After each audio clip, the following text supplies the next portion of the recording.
back to Noah's Country. It's the 9th of March here in East Central Illinois, and I'm here in the timber today to do some feathering of my edge between the transition zone of my food plots and the bedding areas. And I'm going to do that by doing some hinge cutting.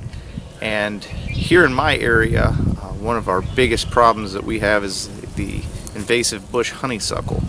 And the honeysuckle, I have found that at the beginning of its creeping into our area, I tried to eradicate it, and that, turned out to be completely impossible when you have neighbors that don't have the same priorities you do.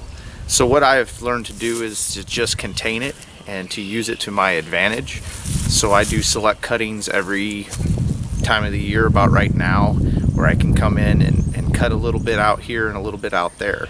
But what I've found that it does come in advantage with is it makes the bedding areas, and it makes the sight of view through the woods very thick, and the deer can't really see all the way through, nor can the predators see all the way through the timber. And that is definitely come into my advantage of holding more deer and keeping the mature bucks daylight movement in my timber and keeping them right here on the property where I know they can be good and safe. So my real goal is to create better habitat for mature bucks, and to really focus on mature bucks. I know the does will be here, they always come in, but my real goal is to keep the mature bucks in the daylight movement here on the property so that I can advance them to the next age range and really focus on trying to build a herd in that regard. So I'm going to give you a little view today of kind of what I'm doing and my method of doing it. There's so many different methods on the internet. You can look up on YouTube, or multiple different people's opinion and stuff. I'm going to show you what works for me. I don't have anything against anybody else's opinions, and I don't have anything against anybody else's techniques. I just use what really works for me through trial and error through the years, and really what my long-term goals are for the timber that I am managing right now.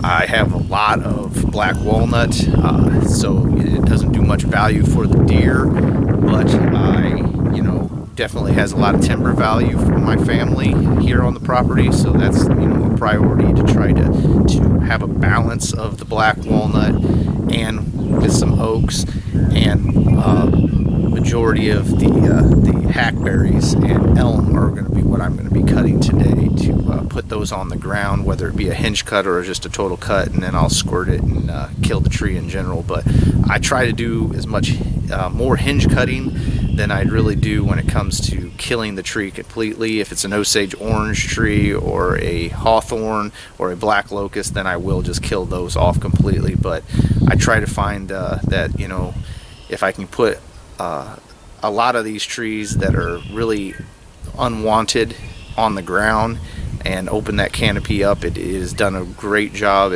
at allowing new young growth coming in, a lot of woody browse on the ground, which is what I really am focusing on, to keep those bucks in the timber, keep them safe, keep them happy, so to speak, so that they can prosper and they can grow. So sit back, relax, and strap it down, and I'll show you a little bit of what I'm doing today.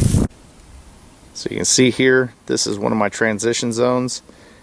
My bedding is primarily over here on the hillside over here, and all this over here I'm going to transform the feather effect so that I have a shield for access over to my food plot. There's my dog. Go find an antler, Burley. And right now I have marked off all the trees that I'm going to hinge. I've got a hackberry here, more hackberry in there. As you can see, I've got a lot of good black walnuts that are mixed in with a lot of these hackberries.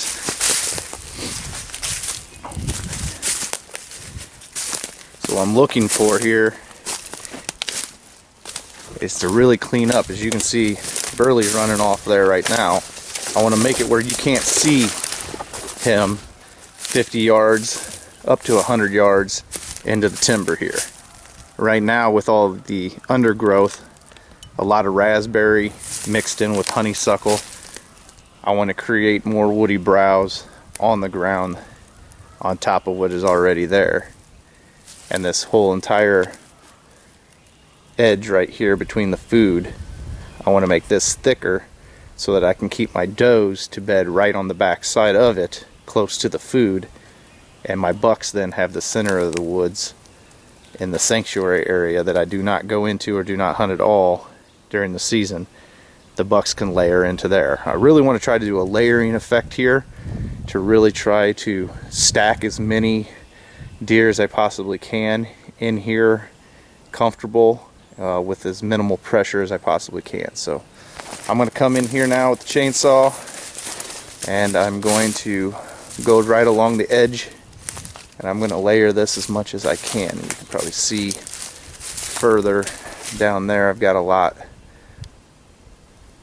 of black walnut mixed in with hackberries, and so I'm going to take all these hackberries out, and I'll come back eventually. I'm not going to do it today, but I'm going to come back when I have the chemical to do it, and I'm going to spray and take out all the Osage orange also, because they're not providing me anything at all. I'll probably cut a lot of that up for firewood too. So this is kind of what we're looking at. What I want is to give the deer, when they come, and I'm on one of their heavy trails right now, right here where they funnel up to my food plot from the bedding areas. There's a junction right here where they go right or they go left, and I want them to not be able to see from 50 yards in the timber. I don't want them to be able to see out into that food plot. I want to force those bucks during the season to actually have to stick their heads out instead of just hanging tight back into this timber. At the same time, I want to give these does a ability to bed closer to the food plot, so I can get more bucks layered in behind them. So I'm gonna get going here with the chainsaw, and then I'll give you a view of what it looks like after that I've done. As you can see, I'm not gonna cut it high. Some people I've seen cut them up here. It's just not safe. It's just not safe to me. I'm gonna cut it low. At the same time, when a tree falls in the woods, the majority of the time when it falls, it's gonna fall down, lay down on the ground. Maybe a little bit of the hanging up, about kind of like this. So the majority of the deer are gonna bed right over there in that open hole if they're gonna bed right here. Once this all grows up and sprouts all along the top here too, it's gonna give you even more of that top cover. All that sunlight now that I've opened up in this hole is going to allow all this honeysuckle to get to about the age I want it to before I cut it out.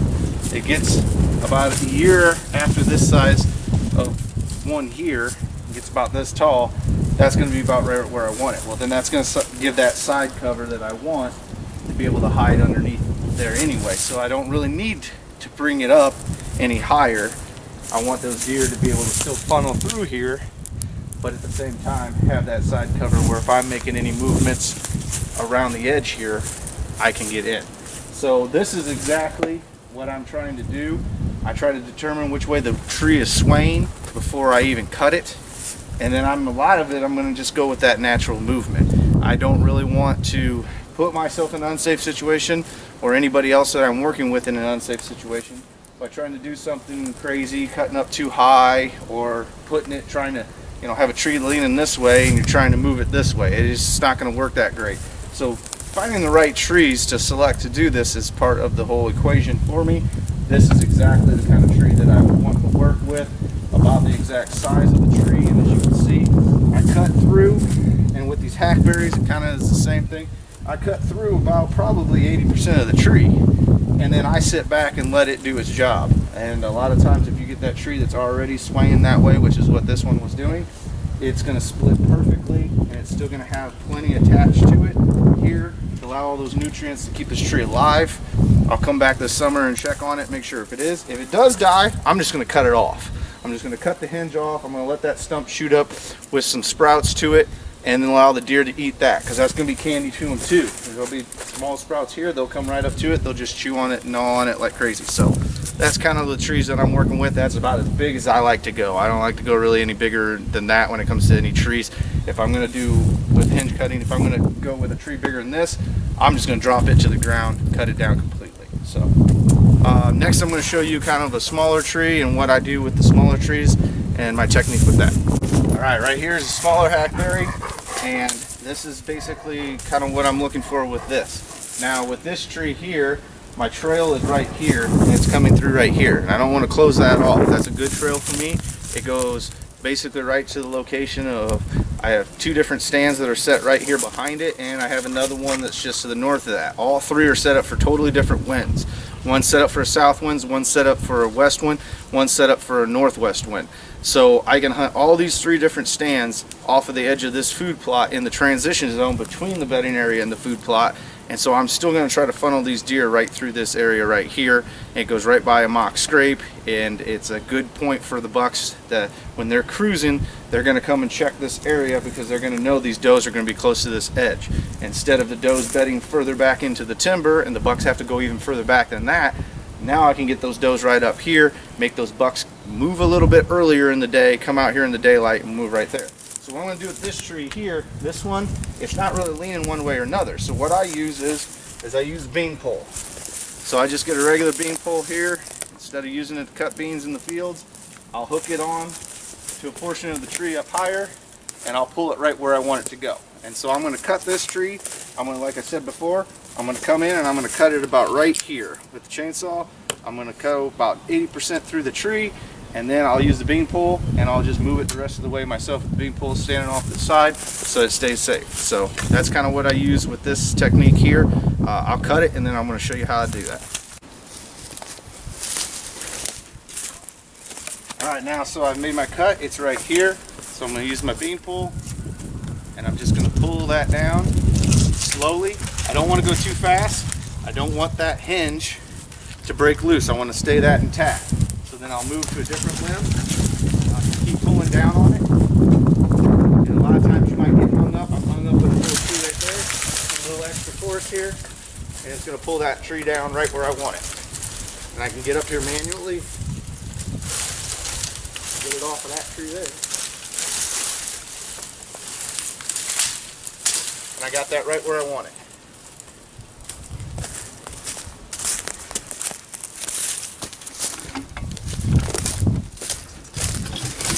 As you can see, that hinge is perfect cut, still intact, and I got that tree placed just right where I want it to. So if you're viewing it from the edge over here by the food plot and you're looking in, that'll be all grown up early in October, sprout up even more sunlight on the floor, and there's still that perfect passage in between the two hinge cuts right there for the deer to still funnel through. This also helps to divert the deer exactly where I want them to go. Essentially what I want the deer to do is, instead of having all these different approach trails coming into the food plot, I want to funnel them away, especially from the property line over there. I want to funnel their daylight movement right through here. At night, I don't care where they go. They can go play anywhere they want at night. But during the daylight, I want to funnel them right through this hole right here. So, alright, we're going to move on to the next one. Here's an example of sometimes a hinge doesn't go the way you want it to, and you just basically have to accept that one is just not going to work. So, as you can see with this one, I've cut it up, cleared the trail where they like to walk, and laid that right down on top of the other hinge. But what I did with this then is I came and I cleaned it right off. I cut that other piece right off there. I made a nice smooth top to it. And so what's going to happen now is all the candy is going to grow off of it. You're going to have all these shoots that come up, and they're right here. I always like to try to make them right at waist level, so that deer's mouth, they're right there, and they'll just chew that down, chew that down, chew that down. And it's like candy to them with all that new growth. Now, I know there's a lot of people out there that like to do this right in front of a tree stand, and that's fine and all, but that's not a lot of food that's really going to do a lot for a deer. So if you've got a good tree by a stand that you don't really need to be taking out, I wouldn't recommend this. This is basically just what I do when one of these hinge cuts go as a failure, and I want to at least salvage it to make something out of it. I don't squirt these. I'm not going to kill the tree itself.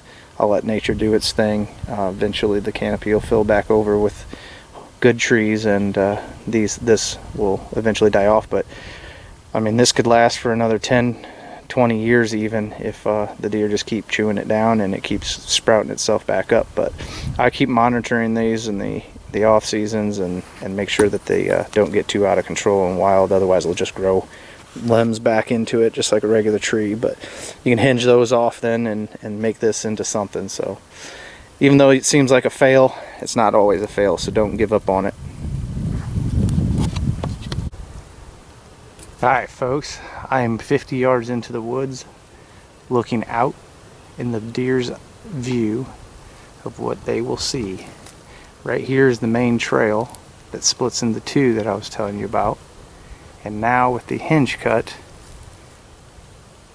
that is their view out into that food plot. Before it was a straight view. Not as much honeysuckle here. As you can see, Burley's moving through right there. Coming right down the path. So what we did here was come in, we piled up the view over to the clover patch right there, and you can fairly vaguely see my truck back there. So any deer that beds in the back side here, close to the food, 50 yards, this is what their view is going to be. And then that's the view straight to the west. And the food plot's right there on the back side there. Still got some work to do over there, but it's more Osage orange over there that we're going to clean out and then pile up there also. But this is the other hinge pocket of hackberries that I wanted to get out. And then if anything beds out further behind here, as you can see, it's real thick, getting thick in there with honeysuckle growing up and a lot of down trees also. So what we have done now is given the does a spot to bed. Before they were bedding back there further, about 100 yards from the food, but then they had this clear area right up here to see from their bed. They could see the food. So once this grows up and we got more sunlight down on the floor, what we're hoping for is to get the does closer to the food and with a thicker screen to the food, and then the bucks can file in right behind the does back 100 yards, 150, 200 yards, and pile up the bucks even more back there, thicker into the woods. So this is my plan here. As you can see, these big, mature, I got one right here, black walnuts, have plenty of room to grow and lots of open canopy now for sunlight to get down in here and to get all this other underbrush and native forages to all grow.